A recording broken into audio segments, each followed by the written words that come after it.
Perfection. All right, so welcome, welcome, welcome. Today we're here for the talk. I'll name the title Amplifying Magical Practice with Dramaturgical Thinking with Jove Spooky.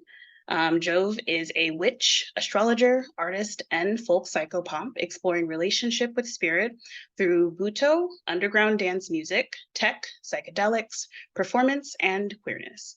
In their client work, they give counsel on self-actualization and spiritual development through the co-creation of magical, mindful, and devotional practices. Jove centers the belief that it is through these practices that one develops a genuine connections with spirits, their archetypes, faces, and mythic narratives, relationships that bestow wisdom, creativity, and an expanded and potentiated agency. And today they will be guiding us through a lovely experience. Together, we'll explore the dramatic structure of dance, theater, music, and visual art as ways to inhabit planetary archetypes and narratives through embodied action. In turn, we'll apply the languages of aesthetics, semiotics, dynamics, and movement shape to invite the planets to inhabit us as well. Drawing from their own experiences with butoh, ecstatic dance, raves, astro-drama, and multimedia talisman creation, we will discuss accessible and practical strategies for maximizing the presence, beauty, and intentionality of each facet of our experience as practitioners. All right. And without further ado, take the floor, Jove. Thank you, Q. Hey everyone, I'm Jove, and it's so good to be here with you all.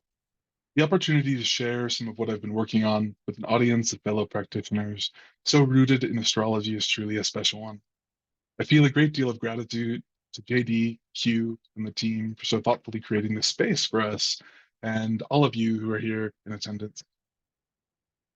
Today, I'd like to share my own emerging explorations of an expanded definition of dramaturgy, a framework typically used for critiquing, developing, and deepening performances in theater and contemporary dance.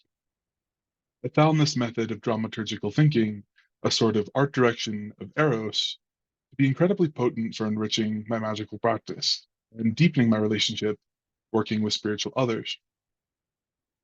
These thoughts and methodologies are informed by my own practice and path, carrying with them the unique peculiarities of relationships and desires, successes and failures, the things that make magical work so inextricably personal. How you decide to explore and apply these concepts can and should look different, depending on the resonances you feel in your own practice, lineage, and tradition. This approach is one of courting and enriching sensual and erotic engagement, both for the multiplicitous self and rotating cast of co-conspiring others. The raising of Eros is, to me, the offering with which to feed the diamond, the charge that completes the magical circuit, the heat that sets all things in motion, an ever-moving entropic dance.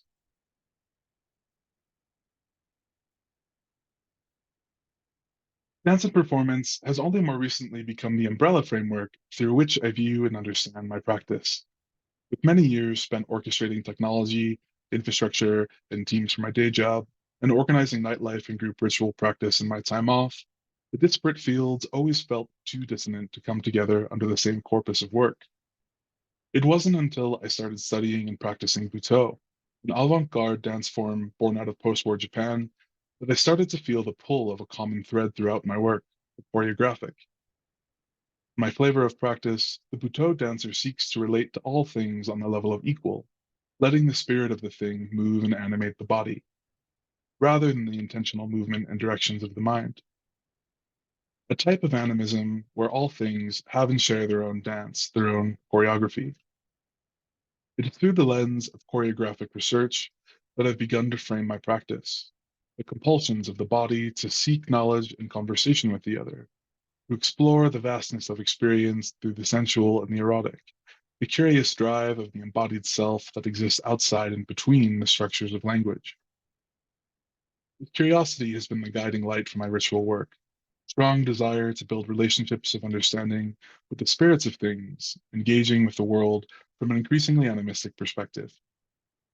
As my understanding continues to evolve, the call to relate with the world of spirit and form in new ways becomes ever louder, more urgent. Our classical notions of ownership and hierarchy no longer fit within our metaphysical understanding.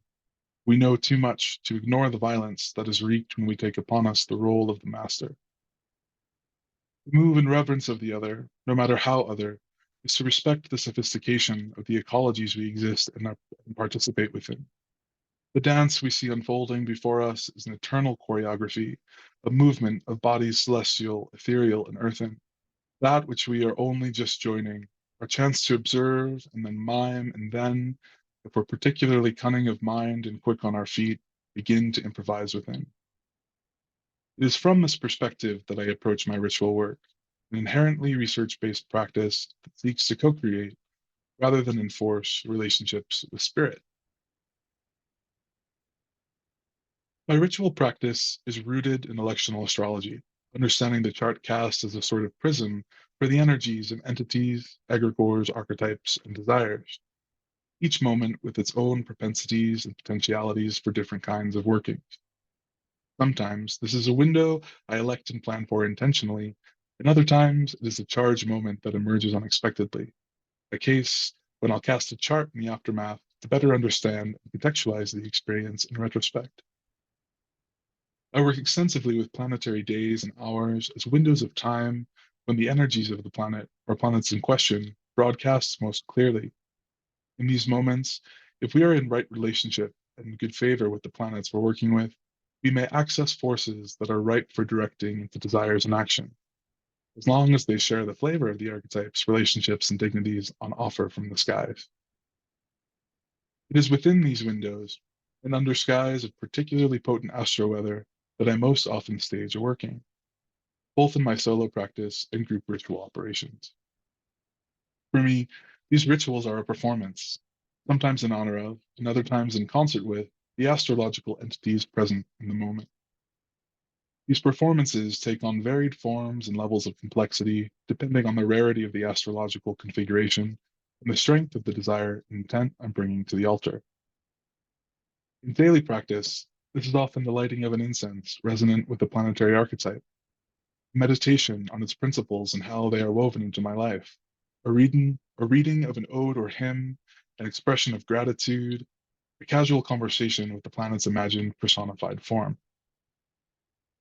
Wearing colors and materials pleasing to the aesthetic sensibilities of the planet, I tune my affect in alignment to the character and continually sculpting from the planet's mythic depictions and my own encounters with them in ritual, nature, and other people's charts.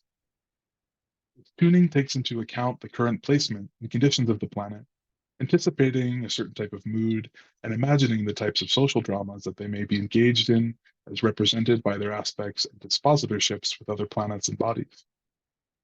Here, knowledge of myths and their polyvalence gives a sort of framework to project how the personified form of a planet might behave within their current condition, empowering the magician to better channel and understand their energy before meeting them in mimesis.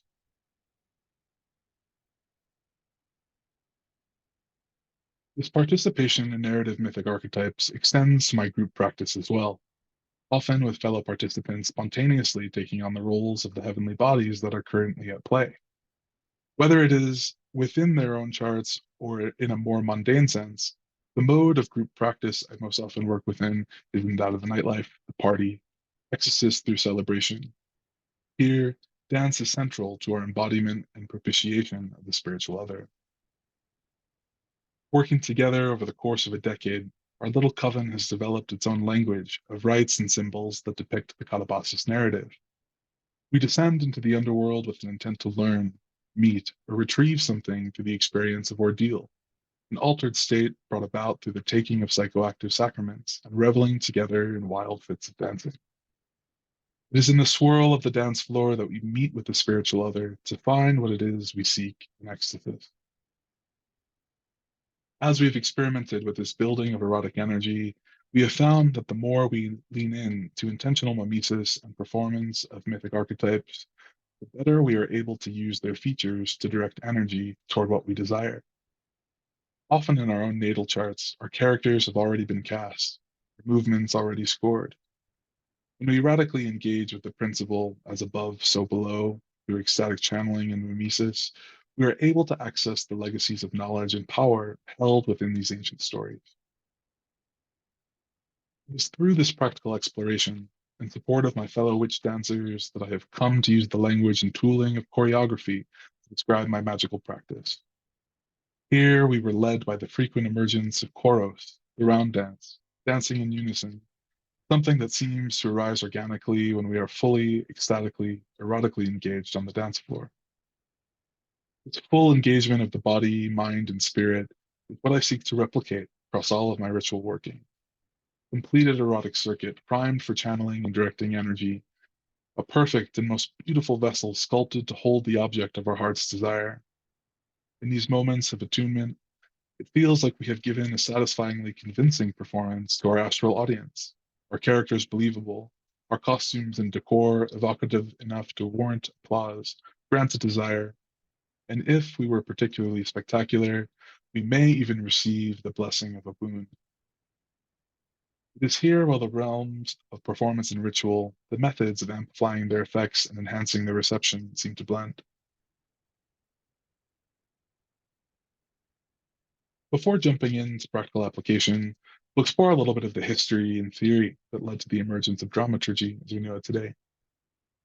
This history focuses on the lineage of Greek, or as it's often called, Western theater. Similar concepts, histories, and cultural technologies exist alongside this one throughout many parts of the world, but are largely outside the scope of this talk.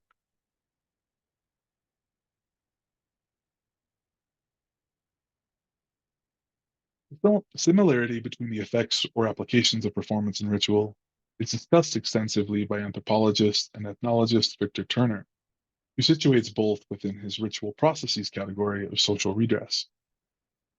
Turner describes the archetypal social drama in 4 stages, a process through which societies often deal with transgressions of social rules and expectations. The first of which is breach, which is an individual or non-majority group breaks the rules, breaching the social contract of the community.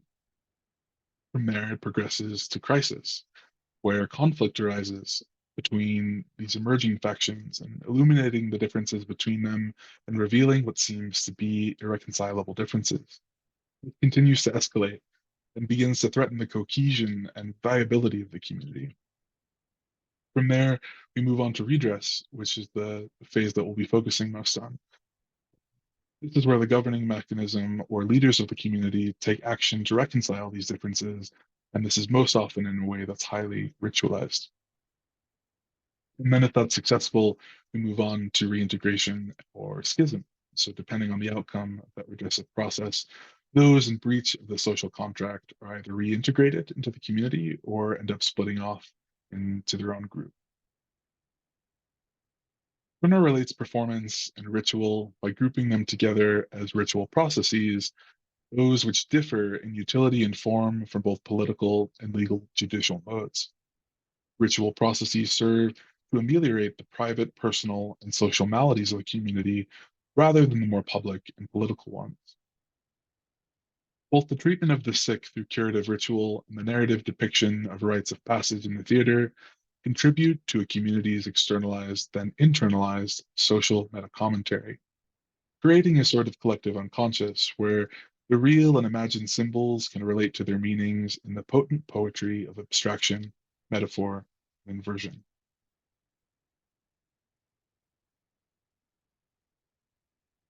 It is this poetic, potentiated slurry of symbols and dissociated meanings that Turner references when further complicating the relationship between performance and ritual, linking them through their shared mode of liminal journey and potential for containing more and different types of information in the relatively concrete modes of politics and the law.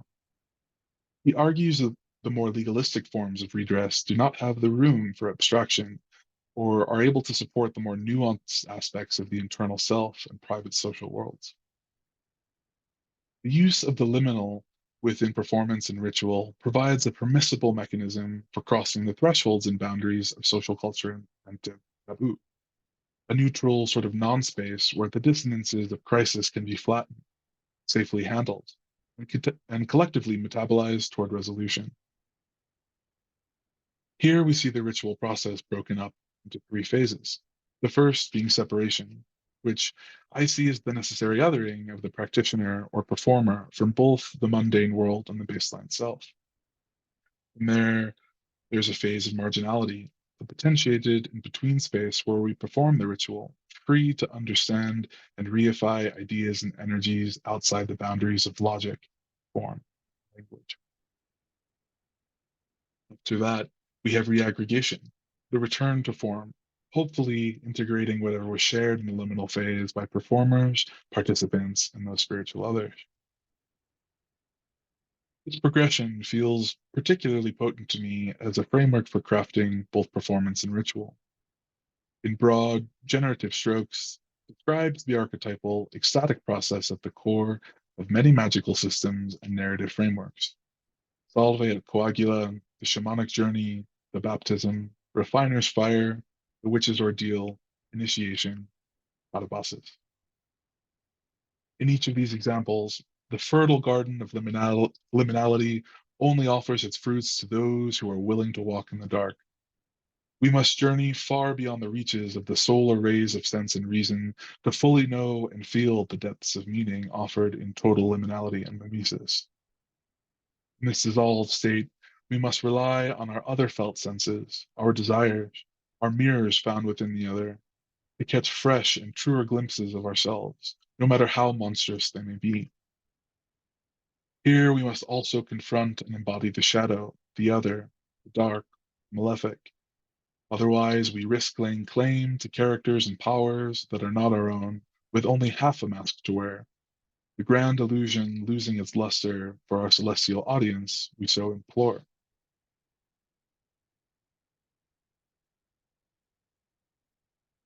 When we are successfully working in liminality or ecstasis, the boundaries of performer and audience, channeler and spirit begin to dissolve. The complication of audience can be seen in the genius of the chorus in ancient Greek theater. Speaking and dancing in unison, this group of 12 to 50 performers represented the collective voice and opinions of the people throughout major narrative movements of the play. The chorus provides an even deeper level of social meta-commentary to the audience by giving them an explicit double, complete with opinions and responses to the narrative that's being explored. Poet and critic August Schlegel describes the chorus as the ideal spectator, an exemplary audience that is deeply implicated in the contextualization of characters and plot.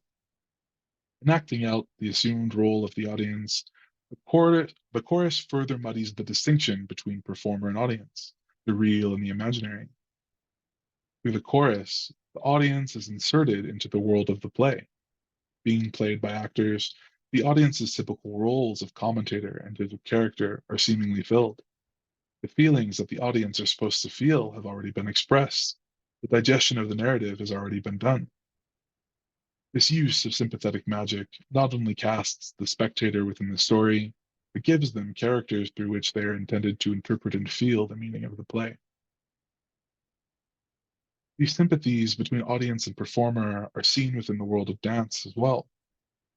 There are ongoing studies examining how contemporary dance produces audience entrainment, a process by which the bodily rhythms of performers and audience synchronize during a performance. In 2015, the Frontiers in Human Neuroscience journal published research showing that the breathing rates and rhythms between dancers and spectators synchronize over the duration of the performance. The body of the spectator co-performing the breathed component of the choreography. They found that when audience members paid closer attention to the dancer's movements and muscular activity, the more in sync their breathing would be. Excuse me. The study also correlates these moments with altered states of consciousness that change the way audience members would experience time. In both of these examples, we see how performance creates a liminal field that encompasses both performer and spectator, clouding the distinction between the two. I liken this to the ecstatic experience in ritual where, in meeting with spirit, the boundaries between self and other are obscured. The practitioner, the vessel, works the operation as performer, playing their part for spiritual spectators until that threshold into the liminal is crossed. Now, as audience to the other, they continue to perform for whom they host until the show is done.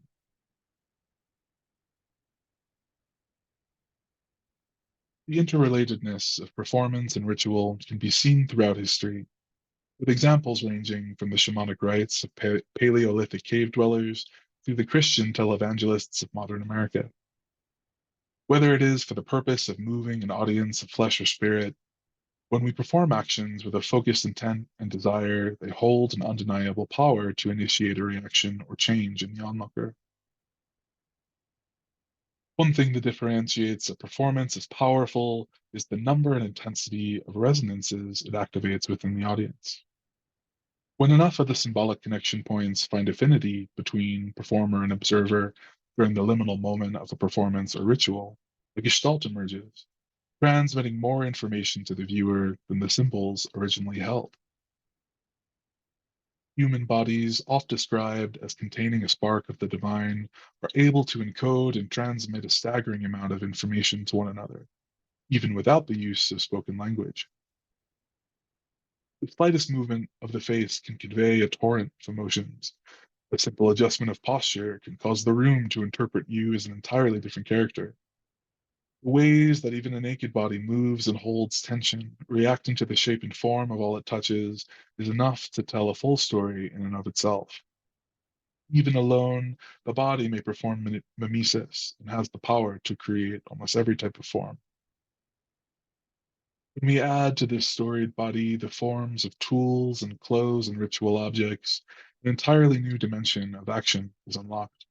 The technology of the image and the symbol, the ability to inspire anything we touch with the power of the imaginal. And from these symbols comes the power of language, the ability to encode our full experience within ideas represented in as many ways as we can dream up. It is from language, in all of its forms, that we have the power to perform magic, the privilege of elevated agency within these earthen bodies to express and to feel and to love and to hurt. Exploring the full potential of this agency, this ability to work magic through the many languages of the sensual and the erotic is, to me, the dramaturgical approach of the magician. Animated by curiosity, desire, and the appetites of Eros, we have the ability to direct these forces into meaning making that can stir even the most distant of spirits into action. This method of meaning making, instilling an act with the most powerful and poignant of symbols, is where I find myself looking to dramaturgy for technologies that might enhance or amplify ritual potency. So, what is dramaturgy? Dramaturgy was first used to describe the art of playmaking and still carries the meaning of playwright in many languages. In its current, most common usage, though, it's applied across performance mediums to describe the art of making a good performance the very best it can be. The term originated in the world of theater, where it still carries the meaning of what writer and dramaturg Magda Romanska calls a comprehensive theory of dramatic structure, which can include things like composition, architecture, script writing, analysis, research, production, critique, and engagement with whatever context the plays might interact with.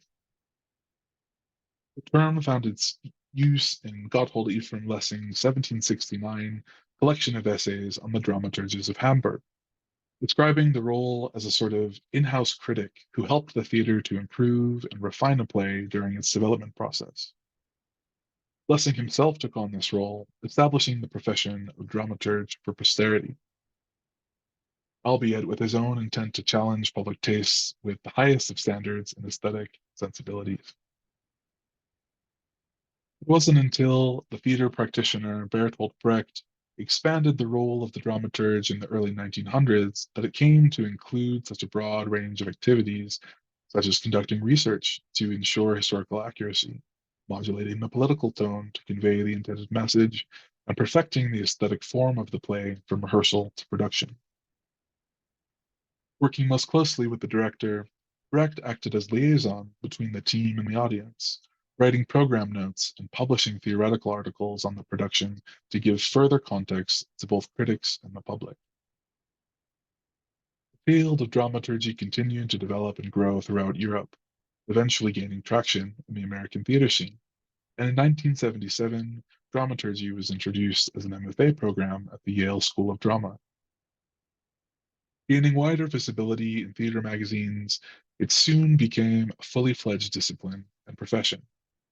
The wide range of general performance and theater knowledge required for the role allowed particularly enterprising experts in the field to bring this mode of working into other art forms like dance, opera, film, television, and even literature.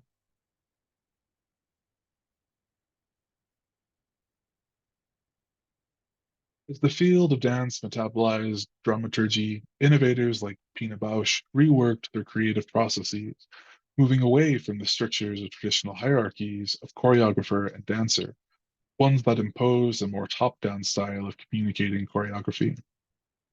Instead, Bausch took a more generative approach, posing questions to the dancers to inspire their movement, leaving room for interpretation and encouraging an embodied understanding of the concepts they were to perform. This way of developing a work, framed through the posing of a question, is the dramaturgy I propose for those of us looking to deepen our ritual practices. The role of the dramaturg is inherently aspirational, a way of seeing that creates space for the ideals of the imaginal to bloom and grow in the experiences of the real. As we integrate the concepts of dramaturgy into our magical work, Bojana Bauer's notion of becoming through practice describes a dramaturgical approach ritual practitioners are likely already familiar with. It is through the work that we learn about ourselves as astrologers and magicians, and it is through the process of interrogating that practice that we are able to refine it. The expanded definition of dramaturgy not only applies to rituals that contain elements of performance and theater, but also to workings that involve the creation of physical objects, such as astrological talismans or magical materia.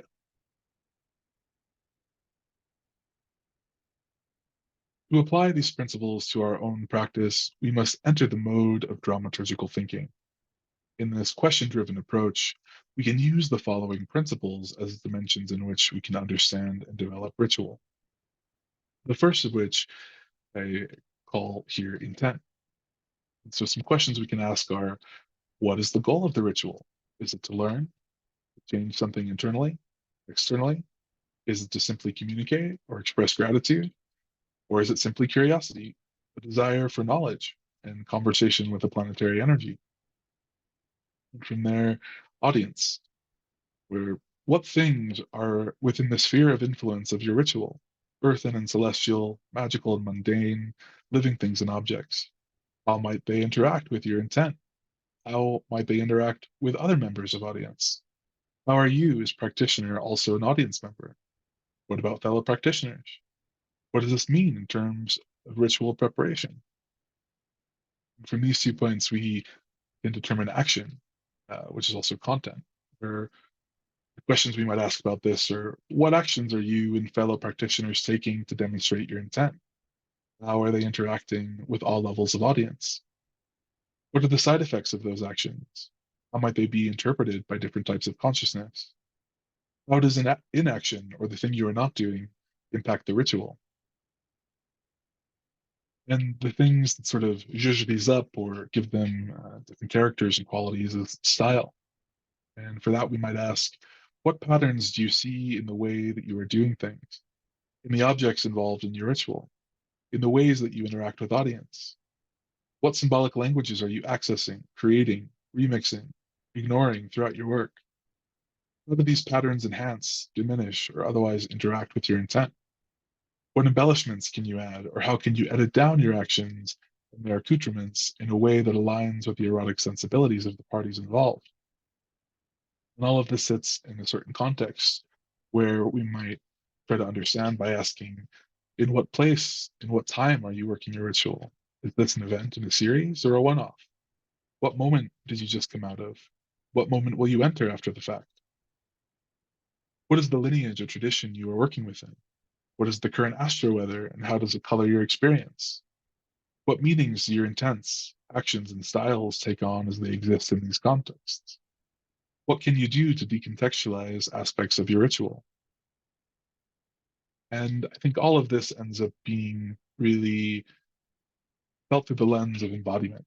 And to ask questions there, we might pose, what is the state of the body upon entering ritual? What energies does it carry from its intents and actions and context? How does the natal chart impact the ritual, the other practitioners, the audience? How does being embodied as a human change your context? How does the body meet the other? How is it shared? How do aspects of the ritual feel in the body? What is it telling you? This is but a small sample of principles and generative questions that the practitioner can ask themselves when developing their working.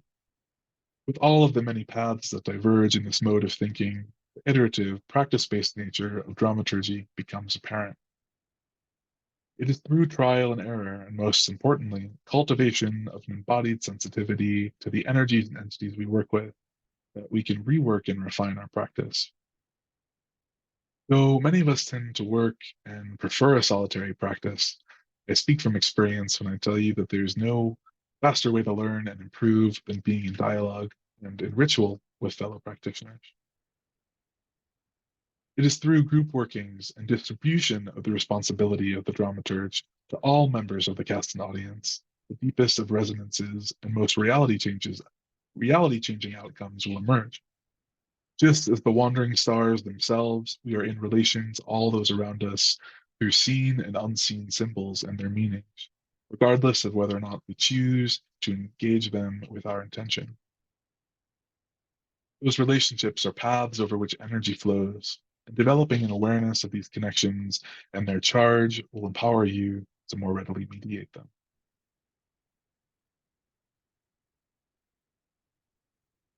As we explore these relationships, there are certain ideas, entities, and egregores that have particularly strong resonances with the planets and bodies we are working with. Esoteric knowledge systems seek to communicate the fertile abstractions and gestalt of the liminal experiences we move through in confrontation with the spiritual other.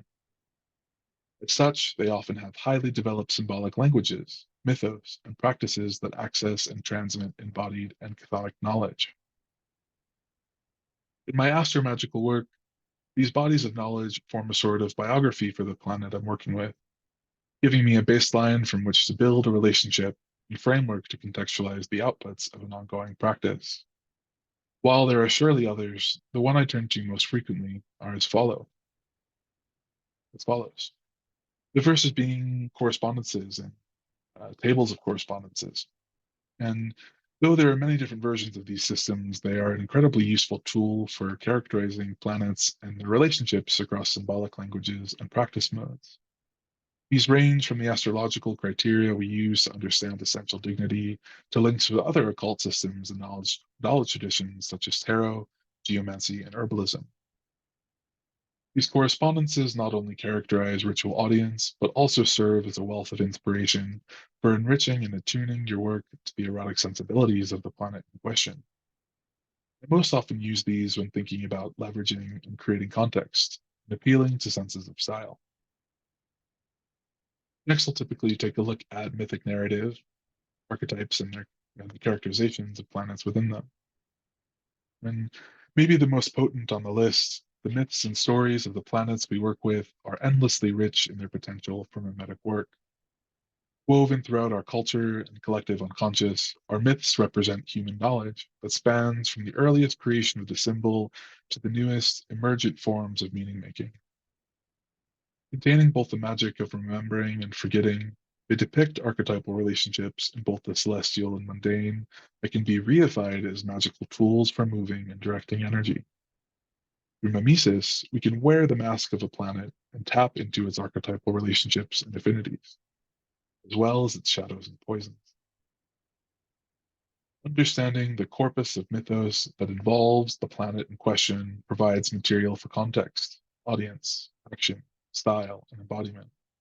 All things that we can employ to successfully develop relationships with the planets we work with.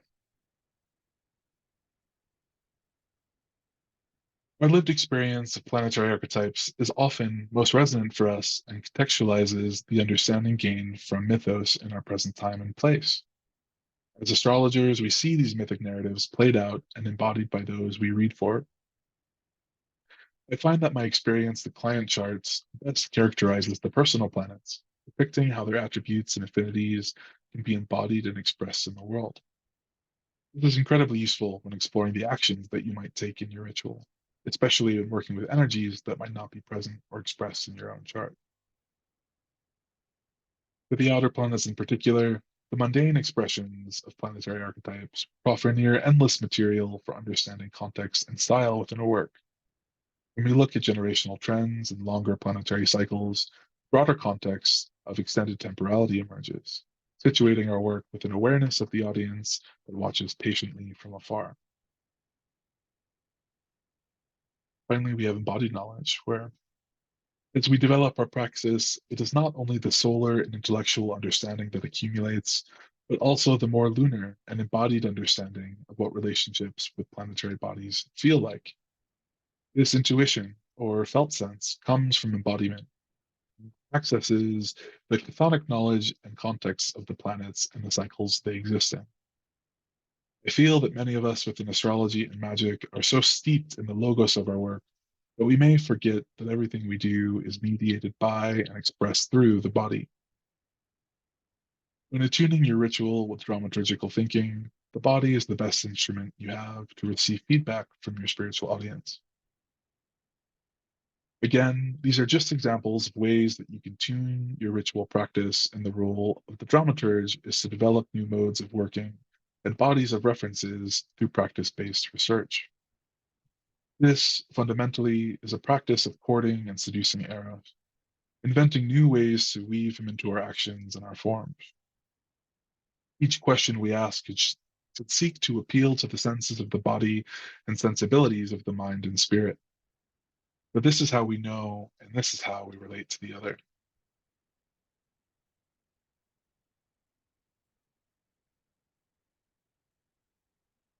While nearly all the strategies discussed thus far focus on resonance with classical modes and forms, there are other, more advanced approaches that can be incredibly powerful. These modes of working disrupt the linear cohesion of the dramatic form, and the appeal to pleasurable erotic sensibilities to create an altered state or perspective in both the performer and the audience. While I don't suggest working this way without significant firsthand experience and exceptionally robust support systems, I found that sometimes it is the best way to interface with more chaotic and malefic energies using the shared language of dissonance, crisis, and disruption. Hanson and Artaud's Theater of Cruelty and Resulting Works by creatives like Jean Genet and Peter Brook are choice inspirations for this type of work, assaulting the senses of the audience with the ludity, baseness, and chaotic beauty of the unconscious and the shadow. They disrupt perception and logical modes of thinking to invoke the animal, chthonic, and the feral. Imagined with the intent of reifying magical and ceremonial processes like exorcism and possession, it minimizes the use of spoken language and form. While I again caution against this type of work, there are situations where malefic, stellar, extracosmic, or chthonic beings leave us no choice but to face confrontation.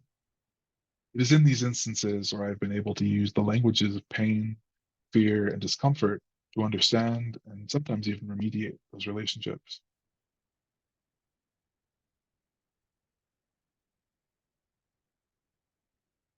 When adding dramaturgical thinking to our practice, if we are tuned, if we are attuned and in right relationship with the planets and entities we are working with, we are able to develop tools, strategies, and symbolic languages to amplify the eros of both the experience of our work and the resulting effects. In my own practice, I have come to avoid seeking overtly specific outcomes when developing rituals, often finding that when I do, my own context of embodiment, perspective, and temporality didn't see the bigger picture. Instead, I lean on and move in the trust I'm developing with the entities I work with, functioning as its own kind of offering on the ritual altar. It is often through the outcome of the ritual itself that I gain the most understanding of my relationship with the planet. More often than not, I found that there is a sense of humor in these outcomes, one that carries with it the agelessness and wisdom of being outside our conceptions of time and place. The outcomes I've experienced have varied in form and potency, but all share a common thread of being internally transformative.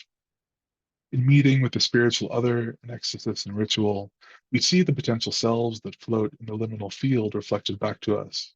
all that we are, both lovely and ugly, and all that we could be. This messy and beautiful map of infinitely forking futures offers the magician the ultimate power, agency to choose the path of desire, a bit of luck for our spin of the wheel, the chance to see a smile from the ever stoic fates.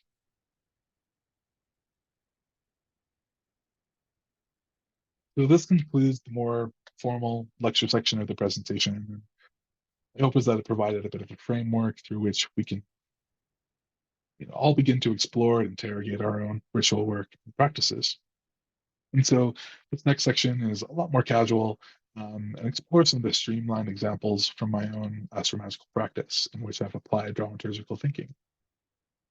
My intent is for the remaining time to function more like a workshop, so please feel free to ask any questions or share your own ideas and collaborate in the chat. So the first practical example that I'm bringing up is simple planetary hour observance, which is something I do most daily. So the planet in question here is Venus. And as an example for correspondences and affinities, listed here, plant life, fertility, cool wet earth, queer folk and femmes.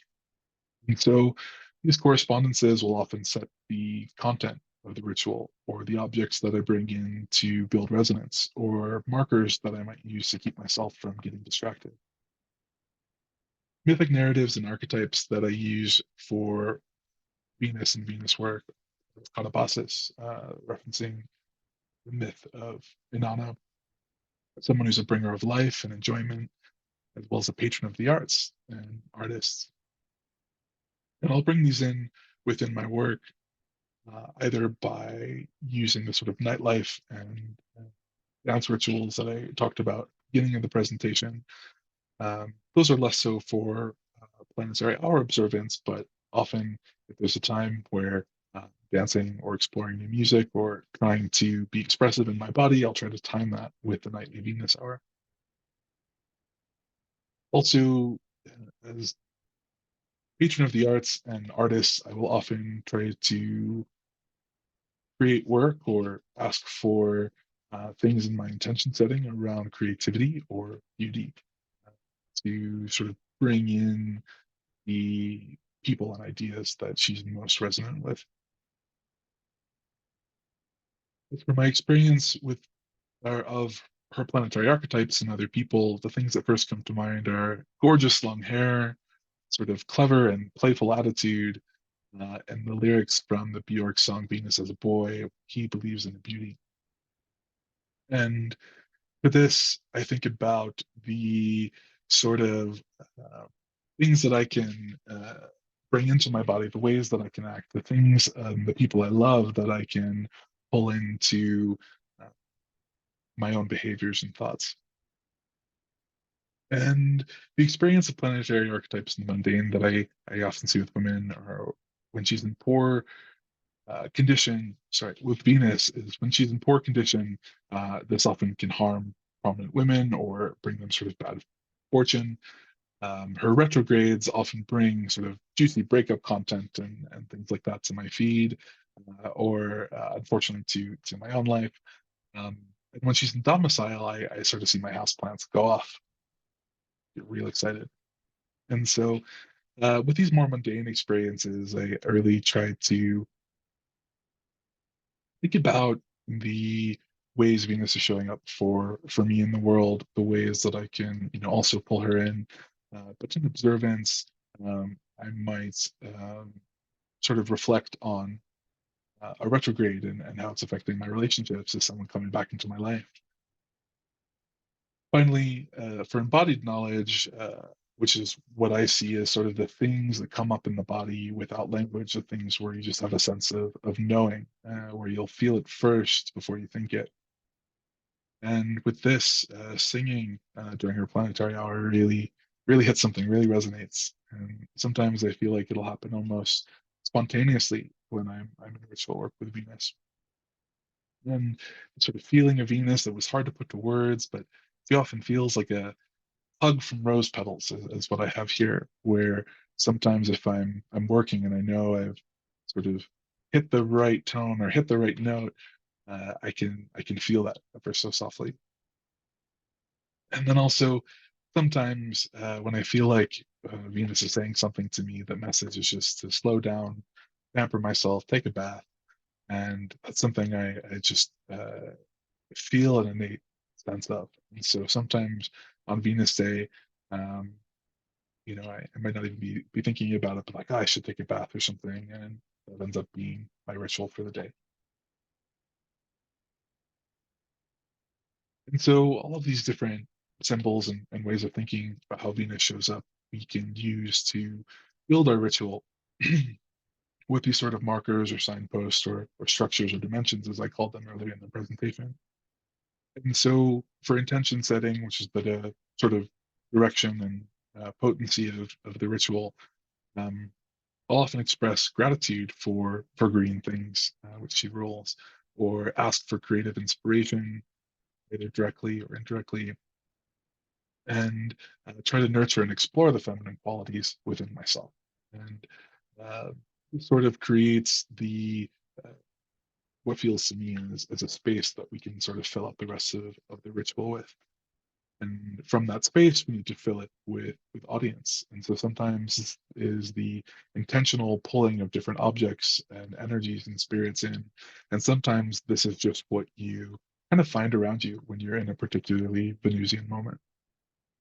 And so these things for me that first came to mind are plants and especially flowers, art objects and beautiful things, and self-care items, creams and oils and all those beautiful things that help us love ourselves and care for ourselves. And so uh, these are things that I'll often put on a Venus altar or um, will sort of try to surround myself with to get myself into um, the mode of contemplation I need for Venus hour. So oftentimes before, I'll have a nice little self-care ritual, or sometimes during. I'll make sure that I'm wearing jewelry that feels particularly nice or something for Venus ritual. And all of these things to me feel like audience, feel like things that are witnessing in their own way, in their special way, um, Venus and the energies that she's bringing in. And from both of those, we can create an action that involves both us as the performer and the audience that we've pulled in. And I already mentioned singing. Sometimes I'll sing an improvised ode, often to Venus's beauty, um, or try to paint something aesthetically pleasing. And sometimes it's just as simple as caring for plants or garden. And then to sort of once again zhuzh these things up to make them feel more Venusian, deeper and richer, and really tapping into to the erotic. We add style, and these sort of stylistic elements I feel for Venus are cleanness, cleanliness, freshness, and sort of being preened and well manicured. And um, with that, I really, once again, will try to be pretty as I can for a Venus ritual. Try to treat it like a date and show up as my best, most beautiful self to sort of honor her. Another element of style are having sort of graceful movements and a sense of poise, whether it's within the body or in speech or actions more abstractly. And then finally, there's a certain sense of seductiveness and sultriness that I think Venus can have as well, especially in her nighttime form. And so all of these styles, I think, can color the actions that we take, the words that we say, the way that we conduct ourselves throughout the day. And so I'll use these sorts of styles and stylistic elements and vibes, if you will, throughout the day to get closer to Venus and then um, tune the actions and things that I'm doing to be more resonant with her. All of these things sit in a context, which once again is kind of like a larger, more abstract space that all of these things are within. And I think the first thing that comes to mind is she really is more comfortable in the night, and so um, everything feels more charged, more Venusian when I am working, when the sun is down. And with that, outside is better than inside, especially in the spring and summer months that are more verdant. You can really feel the presence of Venus there. And finally, maybe my favorite is her affinity for queer nightlife, the way that she feels really, really present there, and I feel like just sort of shows up. And so these more contextual elements of place and community, I think, are good ways where we can relate these ideas and also bring in um, their sort of attributes, their signifiers, their um, symbols to better understand Venus herself. Um, and then finally, once again, all of this is happening through the vessel of the body, through the lens of the body, and the embodied feelings that um, come up for Venus, the sense of bodily knowing, um, is spontaneous dancing, a really joyful place. Sort of feeling yourself, right? Feeling myself and feeling beautiful and feeling that sense of um, able to eroticize the self. And then finally, the vestment of the body, being well dressed, made up, presentable, going back to that sort of beauty, like courting like sympathetic magic. And so all of these things together are what I use to sort of craft Venus planetary hour observance. And so it'll be different for me every week. Um, Sometimes it is with a group if I have astrological friends over, and sometimes it will just be by myself. But I think a lot of it is developing the intuitions around these things and being able to look for her messages and symbols in things that he's associated with. And often I find that following that intuition is what leads to the most potent, successful thing for me that day. So I have a couple other examples here um, that I can go through. I think I'll do talisman creation, and for this, I'm using Jupiter as the planet in question. And so um, I don't think I'll go through it in quite a detailed way. Um, but once again, kind of going through its correspondences and affinities, I have expansion, abundance, generosity. We see that once again in the other archetypes of being large-bodied, jovial, um, and I'll use all of these things once again to create a talisman making experience or ritual. And so an intent I might use for Jupiter is expanding my understanding or knowledge. Um, and I'll use all of these things to try and create a more aesthetic depiction of Jupiter. And so different colors, blue and purple, representing sort of highborn or royalty aspect of Jupiter. I'll probably make a bigger talisman. It'll probably have a certain amount of pomp to it, confidence to it. Um, the way that I'll create that, let's say it's a painting, is I'll try to um, sort of take a strong stance with chest puffed out and I may be speaking in a certain way that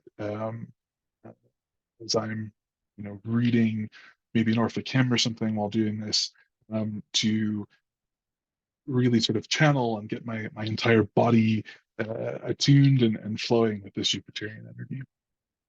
And so while doing this, I'll think of this object maybe as a vessel for knowledge. This action will be creating a vessel of knowledge. And for that, I'll think about, how is it literally a container? Is there a way that there's something that can go inside of it? With that, is it expansive? Can it stretch? Using canvas is something that I feel like is Jupiterian in the way that it can sort of move and take on more material that's buildable. And then with that, with Jupiter being the ruler of law and order and systems of government sometimes as well, there is a certain structure, there is a certain care for the rules, and so how do I respect those and what I'm creating as well? So that might be rules of aesthetics, that might be once again the container structure of it, sort of respecting that. Um, all of these things will come together to make the most Jupiterian sort of talisman I can make to capture the astrological energy of the moment in every way I can think of. Sometimes there will be ways that sort of contradict one another, and so you kind of have to sort them out and feel them out. And all of this, I feel like, really is an iterative process. It's research based, so it takes a lot of trial and error.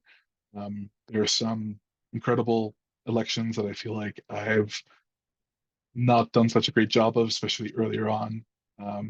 Won't get those back, but it still counts for something. And there are times where I feel like I've really hit it and really figured out something that I'm able to then, put on my altar or bring back into my Jupiter work to um, really get into the headspace like a sort of shortcut. So anyway, I think that's all I do for today. And yeah, I just want to open it up for any questions that anyone has. Thanks so much. Really quickly.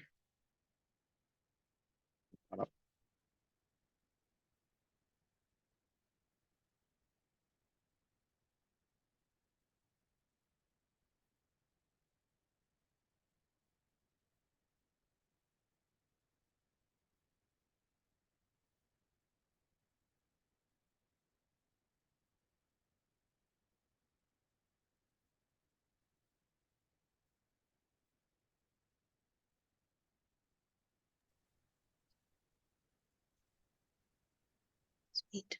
That was beautiful. Thank you. Thank you so much. Thank you so much, Q. Really phenomenal, really awesome exploration. If anybody has any questions, feel free to drop it in the chat, or you can come on video if you would like, and I can change permissions if anybody's interested.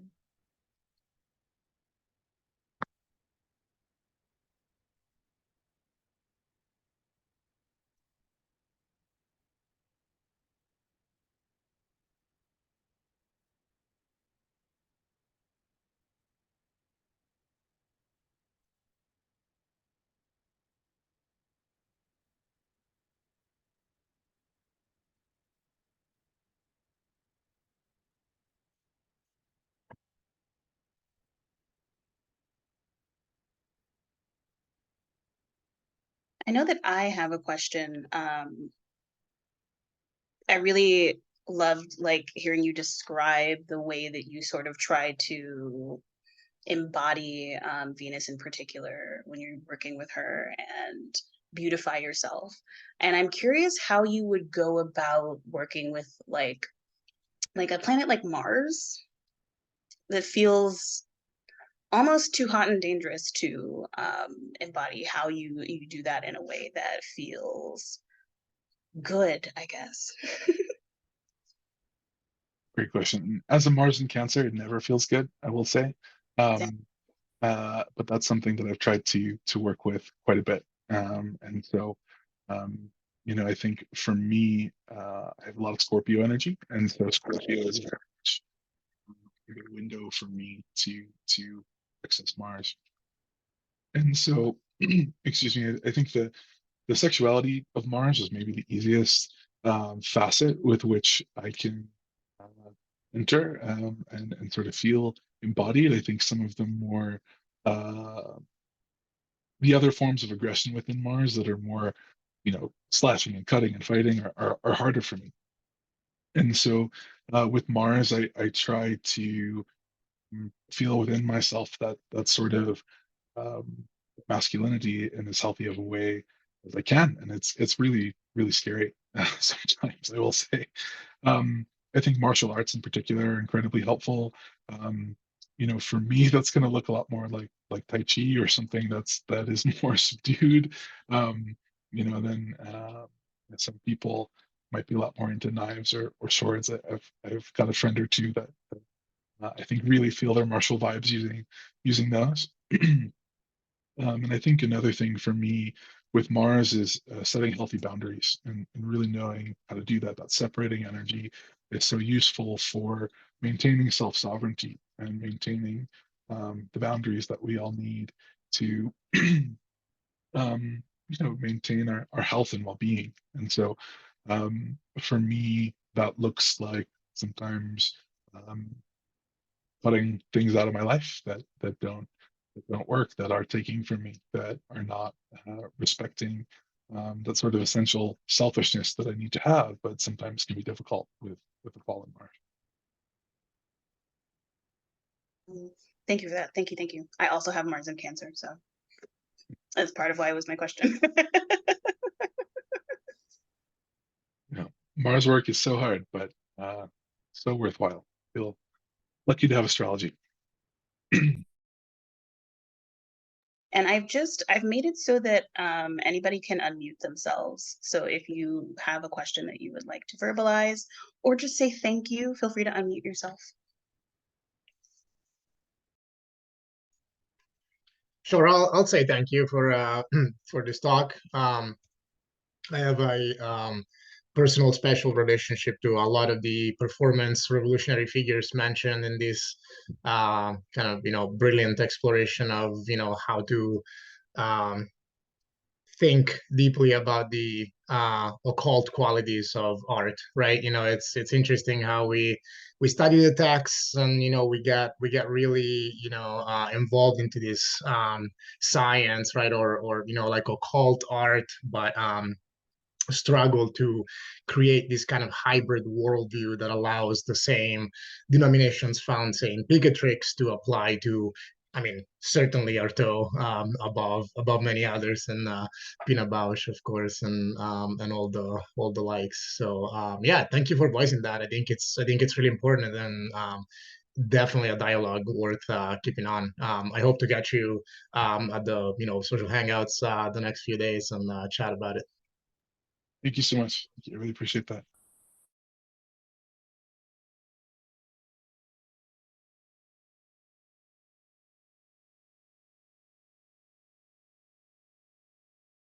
All right, last call for questions before we end it.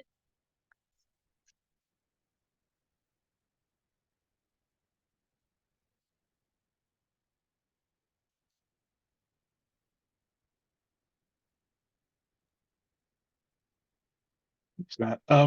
Saturn work is something that I've only more recently started to work with Saturn, to be quite honest.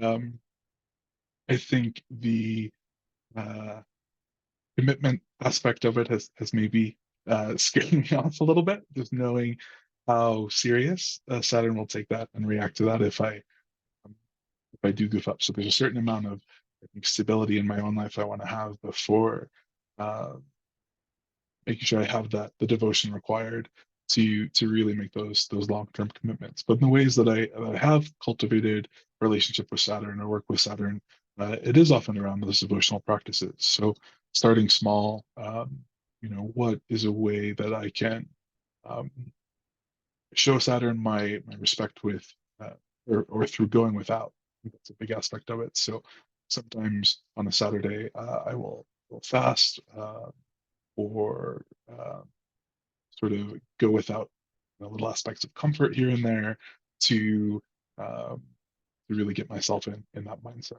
sort of reach those slightly altered states that come with that sort of work. Um, I think discomfort in the body can be really helpful when contemplating Saturn, and so um, that is something that definitely makes me sort of feeling that moroseness and glumness, very sort of Saturnian moments and vibes. As well, the discipline I think can be expressed in other ways, and so um, sometimes that for me is doing um, dance work on Saturn Day. There was a dance class that I've been taking, and so a lot of the times I think um, pain, as someone who experiences chronic pain, will come up there, and for me that feels like a very embodied way to feel Saturn as well. The restriction um, of dealing with the way pain can sometimes take away opportunities or change opportunities for us. Um, Feels like a way of engaging with Saturn that is really healthy. So respecting those limits, especially within the body, has been a big part of my Saturn work.